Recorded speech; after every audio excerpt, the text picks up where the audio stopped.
Yeah, also, like, maybe this is me just having an existential crisis, but I'm just like, I don't know about the second half of books.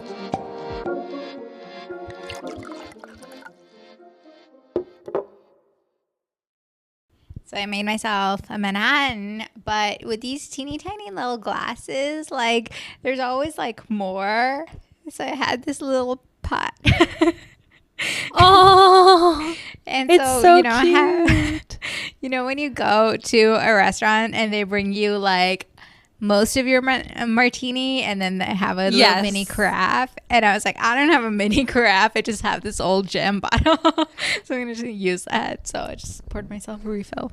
There's a place in Montreal that does it. It's so cute. They just have like this like little thing for your martini, and I'm like, I remember the first night that I went, or the only night probably, and they brought the martini out and there's like only this much there, and I was like, oh my gosh, like that's not a martini. And then I saw they had like the little things. I guess it was like a little wine pour kind of. They just did like a little like boop, and then you would like try that and then they pour the rest in. But I had never been served anything like that before, so I was very confused at first. It reminded me of, are you watching White Lotus? Yes, I was just oh my god. She's like, be rude. She is my favorite character. She's hilarious. I hope that she is the new Jennifer Coolidge, who like in the next season she's just there again. That's my hope. But as we're gonna find out today, I'm wrong about everything. So wait, did you watch Sex Education? Because she's in that, and that's like one of my favorite shows. It's so funny. Really? I have not. Okay. Excuse me. I had a bite of granola before this call, which is probably a bad idea because now there's granola stuck in my throat. Is Gillian Anderson in that? She is. Yeah, she's so good in that. I love her. Okay, I will watch it then. I'll get two of my favorite people now. I'm so excited. Hey, shall we get into the second half of this book? Let's do it. Similar to last time, I'll go through like the timeline from the Castle Knoll Diaries first, and then I'll go through the timeline for the other one, for the current timeline with Annie. Perfect. Cool. So in the Castle Knoll Diaries from 1966, so like a year has gone by. Now that Emily is pregnant with either John or Ford's baby, Frances, because remember last time, like Emily ends up pregnant, and she found out because like Saxon was like doing like essentially told them. So now that Emily is pregnant with either John or Ford's baby, Frances devises this whole scheme where Emily is going to live at the Chelsea house until she has the baby, and then she'll give it to Frances's brother and his wife, whose names are Peter and Tansy, who have been trying to adopt a baby. So it's this like scheme to, make everybody happy. And after she's given the baby to Frances's brother, Emily goes missing while at the Chelsea house, and this is when Frances vows to figure out what happened to her. So this whole time that Frances has been trying to solve her own murder, she's also trying to figure out the disappearance of her best friend Emily, which was kind of noted at the beginning, the very beginning of the book when Annie's going through Frances's things. She finds this kind of like big murder board that has to do with Frances's murder or like to be murder, and then there's like a smaller board which has to do with Emily going missing. So that's where the Castle Knoll Diaries ends in this book, is with Emily with Frances vowing to figure out what happened to her. So jump to the current timeline, which is the POV of Annie Adams, again, Frances's niece. And Annie continues her investigation and figures out that it was actually Rose that killed Emily. So I was so wrong last time because she hated her for always trying to imitate Frances and steal from her. So last time me saying Yeah.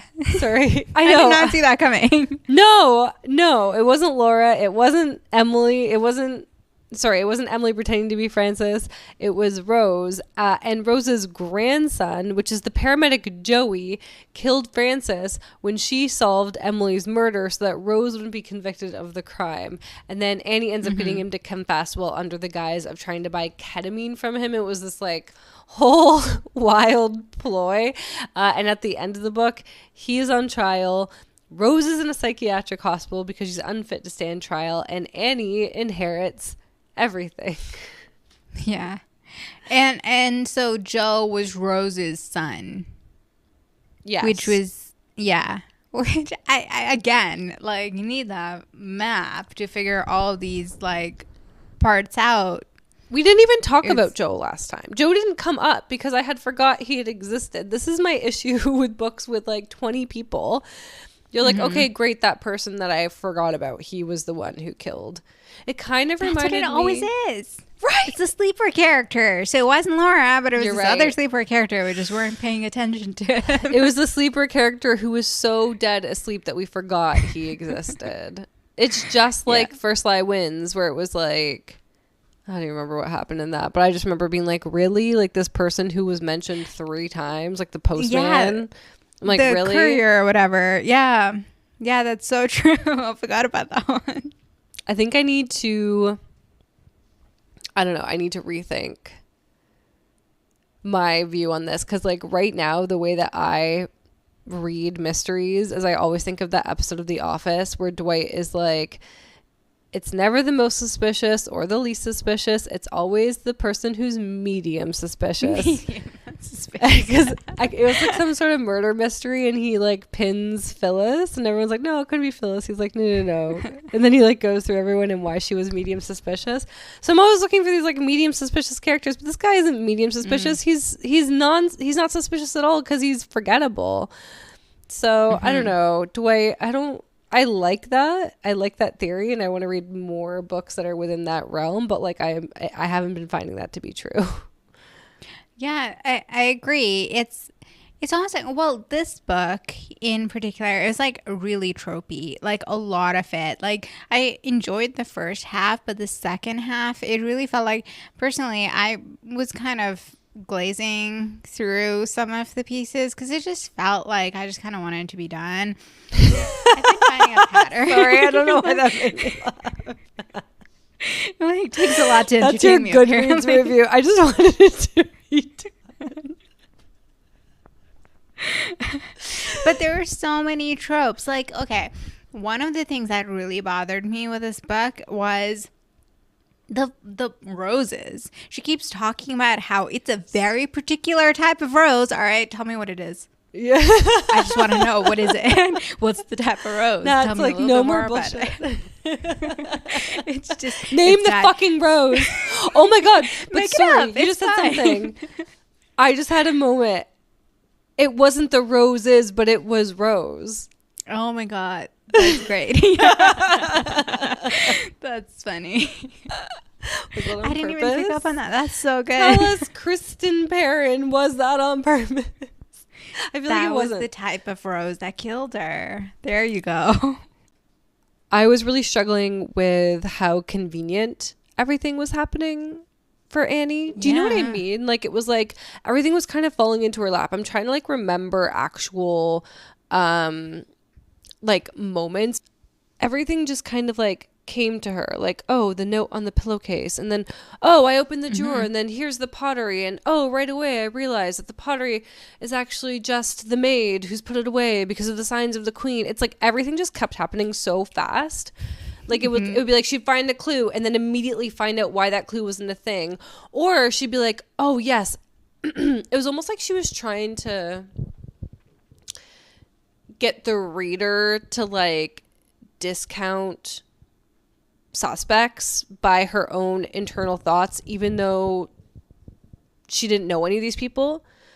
I wish I could give you specifics, but it just felt like a lot of moments where it was like, yes, I did have a moment where I thought that maybe it could be Oliver, but then I remembered Oliver would never do something like that. And then she kind of like move on and it's like, but you don't know him.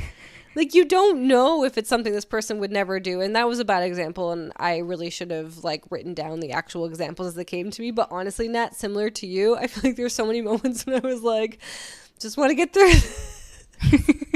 I don't know if I paid as close attention. Yeah, because she like also like, even outside of like Annie's sort of introspection, like there are so many moments where there's like side plots that don't go anywhere. And I felt this in the first half actually, where we learned about Archie's family, where there's like a bit of abuse on the father's side. Like Archie's dad is abusive towards Archie's mom. And like there's this whole thing where Ford goes in and has like this altercation with Archie's dad. And like that doesn't go anywhere. We don't find out shit about it. Like what was that about? You know, it was just so that that house would be empty. That's it. Like that feels like a really big like side plot for just that, you know what I mean? And then she didn't even end up using that house. Like she used the Chelsea house, Emily, I mean. So it just felt like not like cleaned up the plot, maybe. Also the thing with the jacket, and the jacket kept coming up, and that was also why last time I was like, oh, I think okay, I admit that my theory was like unhinged and it made no sense, and like I loved it. If any writer could figure out how to make that work, like great, short of like some sort of like face transplant.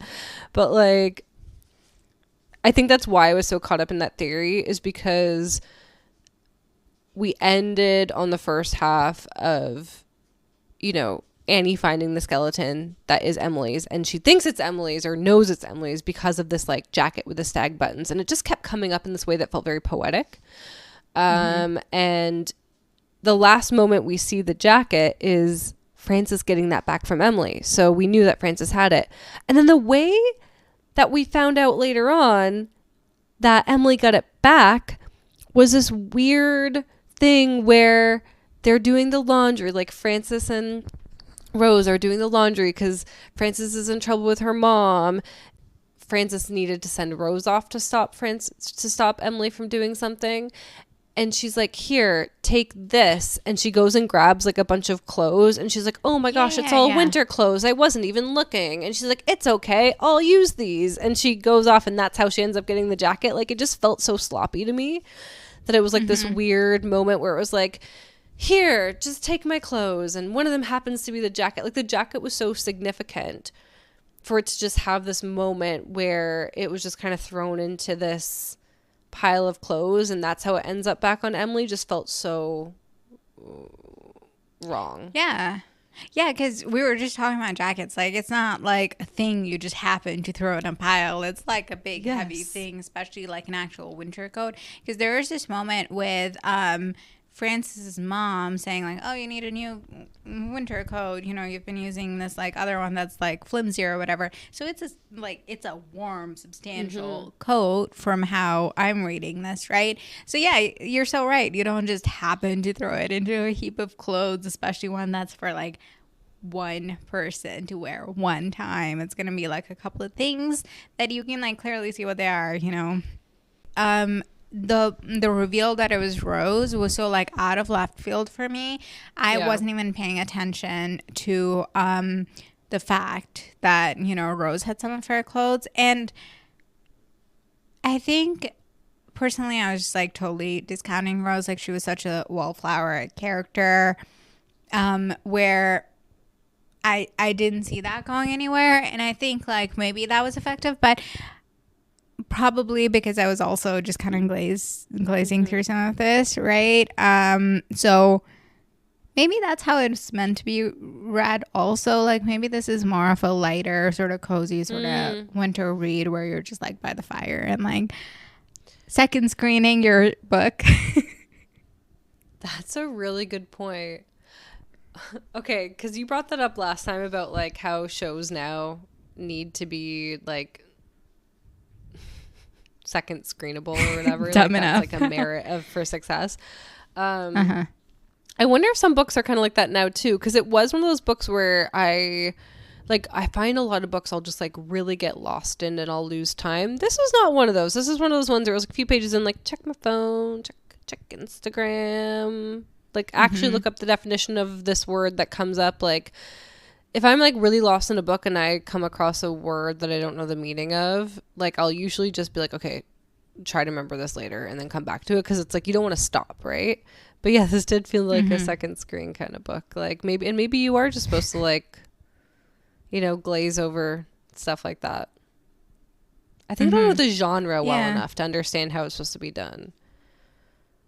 Yeah, because we kind of felt like that a little bit about First Light Wins, maybe towards the end.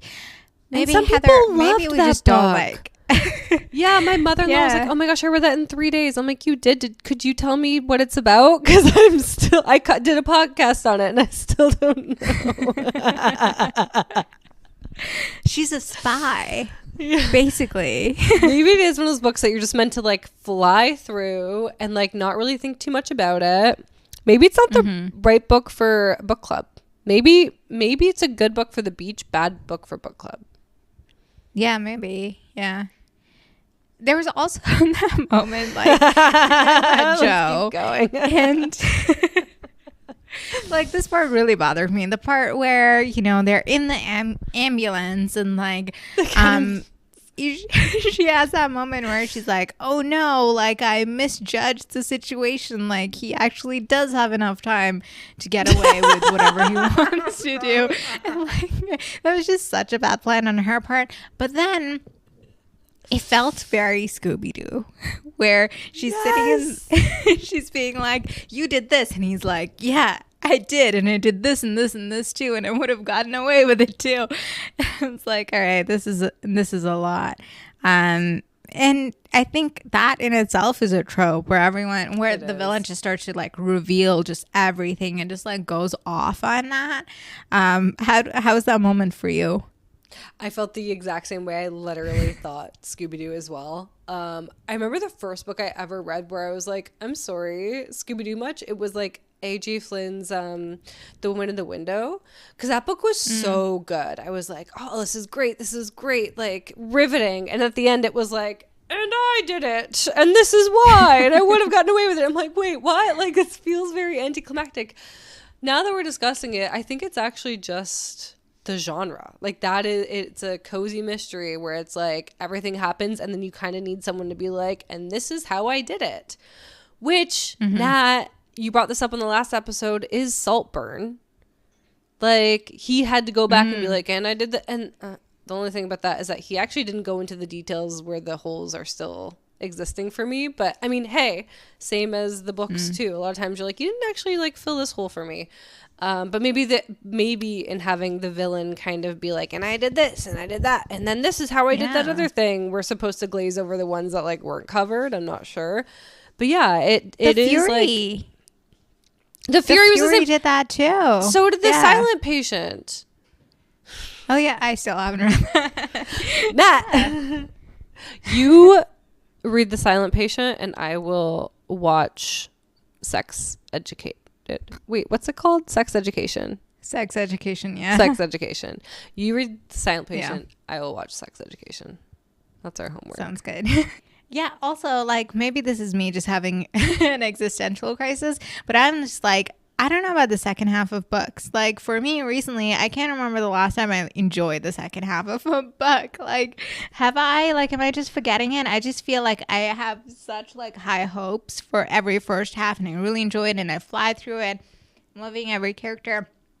And, like, and then it just kind of falls flat, or I'm just like, I don't love like where this went, but maybe it's just like I need to check my expectations.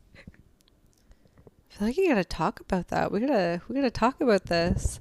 Did you feel that way with Coming At It? I know you were like frustrated with Tyler. Maybe.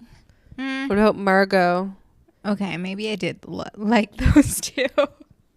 I did like Margot's arc in the second half. Come and Get It, I feel like maybe a little bit more neutral about it. I did enjoy it. There wasn't a moment there where I was like, oh shit, like I saw all of this coming. I don't think. Like, I don't remember feeling like that, at least.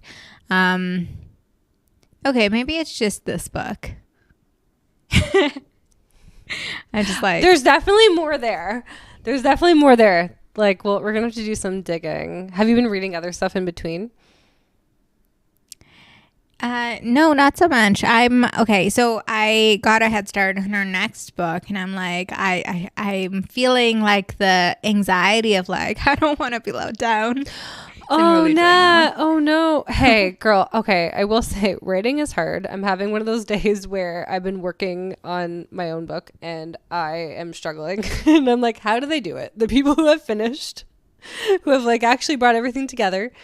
Like, how do they do it? This is about me. It's not about any author. It's just I'm like poking holes. My strong suit is poking holes in things, maybe. I love that. I am actually very curious. Was there an ending to a book that we've totally gone off topic of this, like, you know, we've said our piece, but is there a book that you have read where the ending was just like exquisite for you in recent memory or at all? I feel like I need to take that away and think about it. Like as we were talking about The Fury, I really enjoyed The Fury. That was a page turner. It had a lot of characters that we could keep track of. It had maybe some tropey parts, but I felt like that experience was just so like well orchestrated. And I don't remember if this is what I said, you know, during a record or whatever. But I did feel like it was tied well and tied together well at the end. Even though there was this like Saltburn-esque reveal of like it was me the whole time. So I did enjoy that. I think though, like when you're reading a book, you know, it's really more about how you're reading it than about the book itself, and that's we've always said that, right? So I just feel like maybe this is more about me, and I'm in a space right now where I'm just like I get really excited and I get really bored. You know, maybe I'm just like coming to terms with my attention span or something. I feel like this is an attention span thing the more I talk about it. Yeah, maybe I'll work on my attention span. Get off TikTok. It's hard. I can actually see, like, I definitely notice times when, or like periods of my life when my attention span is smaller, and it is directly correlated to how often I am on my phone. Like if I get to a point where I'm like, wow, I cannot sit down and read a book, I know that it's because I've been on my phone too much. And what I do, and not saying this is like the cure, but like the only thing I can do is literally like put my phone in my desk drawer in another room and just like not even have it nearby, because even if it's like in the general vicinity, if it's close enough for me to like reach for it, even if it's out of my eyesight, like I'll still go for it. So it has to be like literally put away somewhere, and I kind of have to do that for a bit to get back to it. But it's like I feel it. I feel like when I was a kid I could sit for hours and just like read a book, and now I'm like, you know, a couple hours, like I don't know, sometimes it's even like 10 minutes and you're like bored and you have to move on. What is TikTok doing to us? I know, right? Just gotta keep swiping. Book talkers, how do you read so much and then also go on TikTok? Another trope I wanted to talk about was Ford. Real quick, I'm curious what you thought about like his whole vibe of like, again, going back to Mr. Darcy, he feels like the bachelor that no one can get.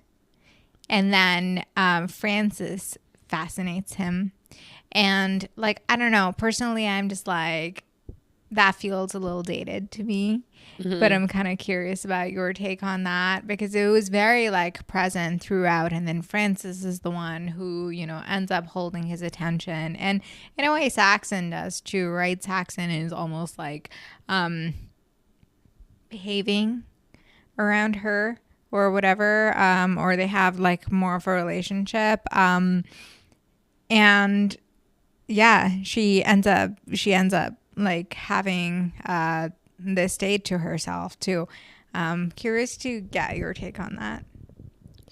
I mean, Ford is a person I found very creepy from the beginning, because he is this like older man. Like even if he is like the 27 that apparently Mr. Darcy is, which I still find very disturbing, that is significantly older than these teenagers who are coming up to his estate. And the fact that he's there, like, giving them space to do their thing and then also inviting them back into his house and then having, like, a romantic relationship with Frances, maybe also Emily, which... Was it ever clear after if him and Emily ever got together? I don't think that was ever really clear. No, I think they did because he wanted to do a paternity test. And apparently that was like newer then. And they did do the paternity test and it wasn't his baby. But the fact that it could have been, so he's sleeping with Frances, he's sleeping with Emily. They're technically teenagers, even though they're what, like 18? Mm-hmm. I think so, like not illegal, but still creepy in my books. I didn't really ever feel that close to him, if that makes sense. There was a sort of distance, which I think was intentional because like he was distant from everyone else in the book. Yeah, I don't think I even spent too much time thinking about him besides thinking that he was kind of creepy. Mm-hmm.